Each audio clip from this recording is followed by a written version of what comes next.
You're not on the org chart, Harper. You're just a technical advisor. Please remember your lane. That's what the CFO said when I flagged a security flaw in the product's payment pipeline. A flaw that, if exploited, could have tanked the entire Series B. I had the patch ready, documented, signed off by audit. But that smug weasel, grinning like his Shopify vest made him immortal, just closed my tab on the shared screen and said he'd loop devs in later. I didn't argue, I just smiled, made a note, and uploaded the patch into the inactive staging environment I still controlled. Quietly. Because if there's one thing you learn as a woman in tech, especially one pushing 40 who's already been burned by co-founder drama, it's that silence buys you time and time buys you leverage. The truth? I wasn't even supposed to be here. 6 months ago, I was pulled back in like a ghost through a backdoor clause no one remembered writing. Clause 6.4b. Founding technical architect may be reinstated as critical systems consultant in the event of strategic restructuring. Translation: if shit hits the fan, bring Harper back. Well, it hit. Hard. Their original platform was held together by Red Bull, wishful thinking, and 6-year-old AWS credits. The CEO, Tyler, had begged me to return after their launch window collapsed. Back-end failures, data leaks, user churn so high it made VCs nervous. I took the call while cooking dinner, didn't say yes right away, made him read the clause aloud, just to hear the humility crack in his voice. Then I came back, and like I always do, I fixed it. Not with fanfare, not with slides, just clean systems, airtight compliance layers, automated risk dashboards, and a licensing model that finally passed legal review without looking like it was written by a drunk intern. If you're still listening to this and haven't subscribed yet, hey, 97% of people don't. But it keeps this madness going, so give it a like, drop a sub. It really helps the team behind the scenes. All right, back to it. They handed me the flaming wreck of a company and I built them a runway. But here's the catch. No one wants to credit the repairwoman when the plane starts flying again. They want new blood, flashy decks, a story they can pitch to funds without having to explain how the founder's ex had to duct tape the engine back together. So they started icing me out. First, my invites to sprint planning quietly disappeared. Then Tyler forgot to include me in strategy syncs. Suddenly, I wasn't on any mailing lists for the Series B prep, even though my compliance doc had been copy-pasted into the investor due diligence packet with my name scrubbed out. And when I called it out, silence. Then a miscommunication apology, then nothing. That's when the new VP of product arrived. Chase Danner, MBA slick, hair too neat, voice like a TED Talk with a superiority complex. He shook my hand with 2 fingers like I'd handed him a wet napkin. I've heard something about your contributions, he said. But moving forward, let's keep it high level, yeah? We don't want to bore investors with code. I looked at Tyler, who just nodded along like a bobblehead with guilt. Whatever helps, I said, and walked out. But I didn't walk far, just far enough to buy time. Because while they were busy playing politics, I was still under contract. And more importantly, I'd rewritten their infrastructure in a way that made me essential. They didn't even know how much of it I still quietly controlled. But they were about to find out. The first time I met Chase Danner, he wore loafers with no socks and clapped after his own joke. Said something about disrupting disruption, then laughed like he'd solved global warming. Tyler introduced him with too much eye contact and not enough shame. Chase is going to bring a new polish to our process, he beamed. Help us level up the narrative. Narrative, not product, not infrastructure, not stability, narrative. Translation. We're throwing lipstick on a pig and hoping the VCs are too hopped up on catered espresso to notice the snout. Chase pulled me into a one-on-one that same day. Said it was a sync, but really it was a performance review I never signed up for. Look, Harper, I respect the groundwork you've laid, he said, which is corporate for I'm about to dismiss you. Then he hit me with the punchline. But your segment in the pitch deck, it's too in the weeds. No one wants to hear about encrypted license trees or zero trust frameworks. These investors want story, vision, not a postmortem from a DevOps bootcamp. He was so proud of himself. Sat back like he expected me to high-five his insight. I just blinked, slowly, then asked, and who's overseeing the risk declarations in the compliance packet? He blinked faster than I did. Legal? Nope, I said, and stood up. The next morning, I opened the deck folder to prep for a walkthrough with our lead investor, Priya Shore. My section, originally 15 minutes of core system walkthrough and risk audit clarity, had been gutted. 5 slides remained. One was just a stock photo of a rocket. My notes? Gone. Voiceover timing rewritten by Chase without telling me. I didn't rage, didn't even email. I opened a separate tab, restored my original version, and uploaded it to the hidden backup instance of the deck I maintained for exactly this kind of stunt. It was synced with the investor call link, pre-authorized through my sandbox environment. Unless someone manually overrode the routing, the system would default to my copy. They didn't know that, because they didn't bother to ask how any of it actually worked. Meanwhile, Tyler was off shaking hands and Chase was doing LinkedIn self-congratulations, bragging about product leadership at the intersection of vision and execution. I swear these people treat buzzwords like seasoning. Dump on enough and maybe you won't notice the chicken's raw. But buried in their beloved Series B term sheet, page 12, subsection 5.1, footnote B, was a quiet little clause. Product and compliance demo must include contributions from designated system architect Harper Reeves, classified as mandatory contributor for term sheet validity. Legal language. Dry, dull, deadly. The kind of thing no one reads because it doesn't have a chart or a pull quote. But I'd written it. And more importantly, I'd negotiated to keep my name in that clause when I came back. They were too busy swapping slides to notice. Too busy selling narrative to remember who built the damn narrative engine. So I waited. Not like a deer, like a fuse. The call had that brittle, artificial cheer companies force feed into high-stakes investor demos. Everyone in suits. Everyone pretending. Tyler opened with his usual nervous energy, throwing around phrases like hyper-growth trajectory and user velocity, which, to be clear, meant absolutely nothing. Priya Shore was already sipping from a mug that said, data or it didn't happen. Her face didn't move once. They ran through the fluff, branding, team intros, pipeline, which Chase insisted on narrating himself. He was slick, I'll give him that. Knew how to fill a slide with shiny buzzwords and make mediocrity sound like genius.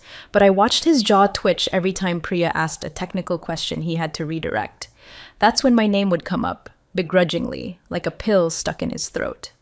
And now, he said, with the cadence of a man handing off something he wants no part of, we'll hear briefly from our systems advisor, Harper Reeves, to walk us through compliance and IP structures. I was already unmuted. Slide 11, the one he'd gutted and replaced. But thanks to the backup route I'd wired weeks ago, my original deck loaded instead. And there it was, my voiceover syncing cleanly, visuals crisp, full schema in motion. The data integrity validation map populated in real time. The risk flow animation ran flawlessly. Investors leaned in. Even Priya looked up. I'd made it exactly 2 minutes in. Just long enough to explain how our IP is sandboxed into license-specific sublayers, making misuse traceable and prosecution airtight. When Chase cut in. Not gently, not diplomatically, just raw ego and panic. Harper, stop. You're fired. Leave now. You're done here. He said it live, on the call, in front of every investor. No eye contact, just words delivered like a blowtorch to the throat. I didn't flinch, didn't breathe, just reached forward and closed the laptop. No dramatic pause, no speech, just a faint smile like I'd been expecting it, because I had. I stood up, walked to the window of my apartment, watched a bird land on the neighbor's AC unit, then pulled out my phone and sent one text to my lawyer. Trigger clause 8.2b. No emoji, no explanation. He'd know what it meant. Back in the Zoom, I'm told, silence bloomed like mold. One investor adjusted her glasses. Another unmuted, hesitated, then muted again. Someone typed in the chat. What just happened? Tyler froze. Chase acted like he'd just kicked over a chair and didn't know how to pick it back up. Their CTO, who had barely looked up the whole call, started frantically flipping through the term sheet printout in his lap. And Priya? Priya said nothing. She just lowered her mug, set it gently on her desk, and opened a PDF. Page 2, clause 2.4. And I was no longer in the room to explain what it meant, but they were about to find out. The first words that broke the stunned vacuum after I logged off came from Priya Shore, and they weren't warm. They were clinical, razor sharp, and so calm they made everyone on that call feel the temperature drop 10 degrees. Why was Miss Reeves removed mid-presentation? It wasn't a suggestion. It wasn't curiosity. It was discovery protocol. Tyler blinked so hard I'm surprised his contacts didn't eject. He opened his mouth and nothing came out for 3 full seconds. Then he leaned toward the camera, like proximity would somehow sell the lie better. We've been realigning strategy internally, he started. We felt it was time to, streamline. Stop. That was Priya. Just one word. Not raised, not rushed, just definitive. She didn't even look up from the printout in her lap. Clause 2.4, she said, flipping the page once for effect. Funding is contingent on Harper Reeves's active participation in the design, delivery, and support of all core infrastructure systems through the close of Series B. Another pause. Then, who approved this firing? The silence was the kind that makes your eardrums hurt. Tyler's face flushed. The CTO looked like he wanted to melt through his chair. Legal wasn't even in the room. Or if they were, they sure as hell weren't raising their hand. Chase, ever the frat house philosopher, shrugged like he'd just spilled beer on a rug. She wasn't essential, he said. We've got everything covered. That was the moment Priya took off her glasses. If you've ever seen an investor remove their glasses mid-call, you know. It's not to clean them. It's not about vision. It's the calm before they open the emergency exit door mid-flight. Covered, she repeated slowly. So the license key management she authored, who owns those now? Crickets. The liability schema for third-party data handling that passed audit last week? Chase blinked like she'd spoken Swahili. The compliance framework that your legal team included verbatim in the diligence packet? She leaned forward. Are you telling me none of that required her active participation? She was just technical, Tyler offered weakly. We have others who signed off on this? No answer. Because here's what they didn't get, what most men like Chase never get. They thought I was the code monkey. The quiet one in the corner typing syntax and mumbling about compliance. They didn't realize I had embedded myself like a spinal cord into every function they now relied on to pass legal, to secure data partners, to even hold the Series B term sheet together. I wasn't a node, I was the backbone.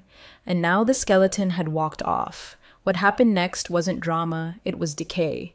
The realization spreading through every exec in that room that they had no map, no compass, and the forest fire was already burning. Chase tried again. We'll get her back on. It's just a contract issue. Priya cocked her head. You fired her live on a recorded investor call after her segment began. That's not a contract issue. That's a breach. She muted herself. Then she left the call. Not a flounce, not a tantrum, just a precision kill shot and exit. Tyler looked like someone had pulled his spine out through his ear canal. One engineer pinged Slack. What just happened? Priya rage quit? No, she didn't rage, she confirmed. Back in my apartment, my phone buzzed. My lawyer's reply. Clause 82B activated, standing by. I turned off notifications, boiled water for tea, let them scramble. The real panic hadn't even started. At 10:43 a.m., the investment firm's legal counsel sent a single-line email to the company's internal legal alias. No greeting, no signature, just, confirm Harper Reeves's current role and system access status by 5 p.m. EST today or funding is suspended. That email hit like a lightning strike inside a termite-riddled attic. The fire didn't spread, it exploded. Tyler called an emergency leadership sync. Chase came in late, still chewing something, half smiling like it was all a clerical misunderstanding. The CTO looked pale and glassy-eyed, as if realizing in real time just how many systems had Harper's fingerprints coded into their DNA. Legal stammered something about reviewing contracts. They hadn't even pulled mine yet. Meanwhile, IT tried to get clever. They assumed I'd be like the rest of the consultants they could freeze and reinstate with a few toggles in Okta. So they tried re-enabling my old account. Reset password, restore roles, role access forward. Nothing worked. What they didn't know, and never thought to ask, was that at 5:19 that same morning, I'd already deactivated my account from the inside. Because I'd built the authentication ladder myself. I knew every route, every dependency chain, every recovery loophole. And I'd rewritten the privilege thresholds weeks ago, rerouting them through a self-expiring key that, once triggered, revoked admin access and locked the system behind an escrowed third-party vault. They needed me to unlock it. I needed nothing. By noon, a whisper campaign had started inside Slack. Engineers were screenshotting buried commit logs showing my author stamps on major framework modules. One found a flowchart labeled Liability Exposure Proxy Layer with a note in the corner, HR, my initials, next to the compliance director's sign-off. Someone else posted a screenshot of the encrypted licensing tree. Every digital certificate for third-party integration still tethered to a root key issued under my temp credentials. Someone else posted a time-stamped PDF titled Data Handling Memo, Phase 2, marked confidential, authored by me. Each file was another domino. Chase, cornered but too arrogant to feel it yet, tried to get ahead of it. He issued a company-wide message. Just to clarify, Harper was one of several contributors to our system planning. While valuable, her work was transitional and has been fully absorbed by internal teams. He thought that would be the end of it, until one engineer replied publicly to the thread. Respectfully, that's false. Half the current deployment plan links directly to her sandbox, and we still don't have access to the vendor compliance license. Legal's been asking for days. No emoji, no sarcasm, just facts. The CTO messaged Chase directly. This isn't manageable. You need to fix this now. But there was nothing to fix. Not quickly, not legally, not without me. I watched it all unfold without typing a word. Didn't log into Slack. Didn't post. Didn't call. They had spent 6 months treating me like a plug-and-play module. Now they were realizing I'd been the motherboard the entire time, and I'd just powered down. The board call started at 11:17 p.m., cameras off, voices low, no preamble, just the sound of heavy breathing, paper shuffling, and the occasional clink of someone pouring bourbon into a glass. Tyler opened it with the energy of a man who'd been dragged behind a truck for 8 hours. Thanks for joining. We've had some developments. Understatement, growled the director of ops. You torched our funding call midstream and terminated a named clause contributor. We're lucky Priya hasn't filed an injunction. The general counsel cleared his throat like he wished he could legally dissolve into mist. I've reviewed the term sheet again. Clause 2.4 is non-negotiable. Harper Reeves's involvement is not symbolic, it's structural. She's tied into every tech deliverable from phase 1 through post-close audit. She's just one consultant. Chase cut in, voice brittle. No, she isn't, counsel snapped. And if you'd read anything I sent the last 2 quarters, you'd know that. We've already breached 2 vendor agreements by losing her signature authority. 3 more will lapse in 72 hours if she doesn't authorize license handoff. We are legally cornered. The silence that followed wasn't confusion, it was recognition. They weren't running a company anymore. They were standing in the middle of a controlled burn with gasoline on their shoes. An emergency outreach went out to me that night, sent through 3 different inboxes, 2 text messages, 1 Slack DM from Tyler himself, labeled high priority by just need to talk. I watched them all come in, unread. I didn't answer. I had no reason to. They'd made their decision. I was just letting them live in it.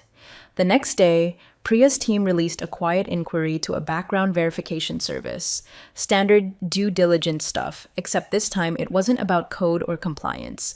It was about character. And what they found about Chase was enough to make even Tyler's voice crack on the next call. Turns out, at his last startup, one funded under Priya's smaller VC umbrella, Chase had overlooked a financial misreporting incident tied to customer churn metrics. Nothing criminal, but deeply unethical, swept under the rug during acquisition, but the report was still floating in the investor archives. Priya found it in under 6 hours. Why wasn't this flagged in the hiring process? Someone on the board asked. Tyler had no answer. He'd vouched for Chase personally. Fraternity ties, shared trust, all that legacy garbage they love to call gut instinct. Meanwhile, my original contract finally resurfaced. Counsel read it aloud like he was narrating a war crime. The undersigned, Harper Reeves, is designated as critical consultant per Section 3.1a. Furthermore, under 8.2b, Ms. Reeves retains fallback licensing rights to any IP she personally authored, should material breach or involuntary removal occur during active funding cycles. Someone coughed. Fallback licensing rights? It means, counsel said, flat and grim. She owns it. Not exclusively, but enough that we can't deploy, license, or modify any of her systems without her express consent. She built her own kill switch. Can we reverse it? Someone asked quietly. No. And then, She really didn't tell anyone? She didn't need to, counsel replied. We signed it. It's on record. We just never expected her to use it. Tyler sank further into his chair. Chase had gone silent. The kind of silence that leaks sweat through your shirt. They'd built a pitch without reading the instruction manual. And now the hands that wired the entire machine had walked out with the only copy. The call with Priya was scheduled for 6:30 a.m. sharp. No calendar invite. Just a short message from her executive assistant. Ms. Shore requests a private conversation. Direct line, no intermediaries. I answered on the first ring. Harper, she said, her voice cool, composed, not pretending this was friendly. I've read every document, every commit log, every clause. I know what you did. I didn't apologize. I didn't thank her. I just said, then you understand why I left. There was a beat of silence on her end, not hesitation, respect. I do, she said. I also understand that this company cannot secure Series B without your consent. Another pause. I'd like to offer a solution. No titles, I replied. No team management. I'm not coming back as an employee. Priya didn't object. I want full licensing rights, non-transferable, contracted through my own LLC. I remain an external asset, not a staff member. Every line of code, every data structure I authored stays mine unless sublicensed explicitly. Understood, she said. I want retroactive payment, double what I was promised in the original consulting contract. Full back pay, no negotiation. Done. Chase is gone, effective immediately. He resigned this morning. I want Tyler out. CEO title vacated. I don't care who replaces him, but he's done. Another breath. Board vote already passed. He's out. We're moving forward with interim leadership. And finally, I said, letting my voice rest at full volume for the first time all week, any system or product dependent on my infrastructure moves forward only with my written approval.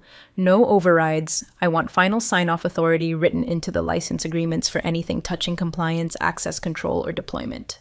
I heard her exhale, not in frustration, but like someone taking their hands off the wheel and realizing it's finally safe. Not revenge? She asked. No, I said.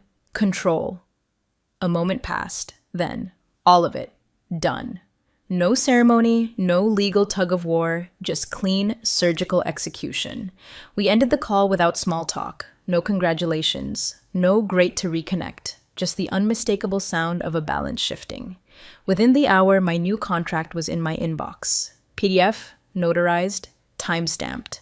The transfer of IP licensing rights was formalized under a new entity I'd set up months ago. Quietly, preemptively. The logo was simple, just a single letter and a line. Because this wasn't about branding, it was about leverage. The company didn't belong to me, but its future ran through my desk now. I didn't return to the office. I didn't ask for a welcome back.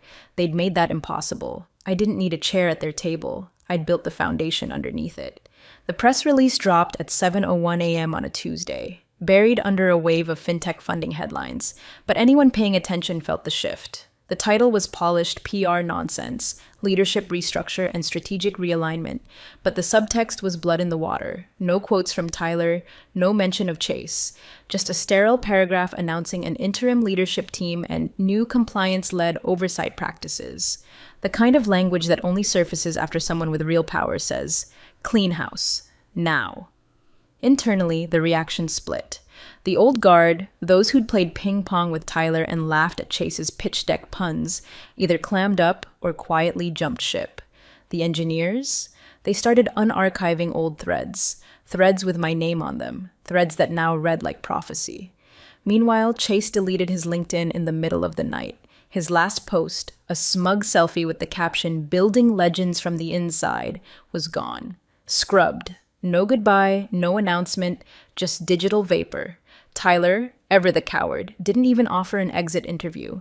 According to Slack whispers, he told the board he needed a mental reset and fled to some forest-drenched wellness retreat in Oregon where rich men pretend ayahuasca can erase failure. He's probably journaling in a yurt right now, writing affirmations about reclaiming founder energy. And me? I didn't show up. Not physically. My return came through a shell entity. NVS 42 Solutions LLC. No logo, no employee list. Just one binding function: exclusive licensor of all infrastructure code authored by Harper Reeves between Q2 and Q4 of the current fiscal year. Every system that mattered, it now operated under a sub-licensed key through NVS 42. Access required my sign-off. Deployment required my signature. The company couldn't push an update without my green light. They didn't even get to say my name anymore, just our external compliance architecture partner. Let them explain that on their org chart. The first investor call post-chaos was delicate, cameras on, smiles too wide, acting like the building hadn't just been fumigated from the inside out. Priya led it with calm precision, laying out a new roadmap filled with phrases like maturity framework and risk-aligned growth. Then, halfway through, she said, "And now we'll return to the technical compliance overview led by our licensed systems architect." She didn't say my name. She didn't need to. I unmuted. The waveform pulsed. "Let's proceed from slide 11, I said, voice even, unaffected, where I left off. And then I spoke.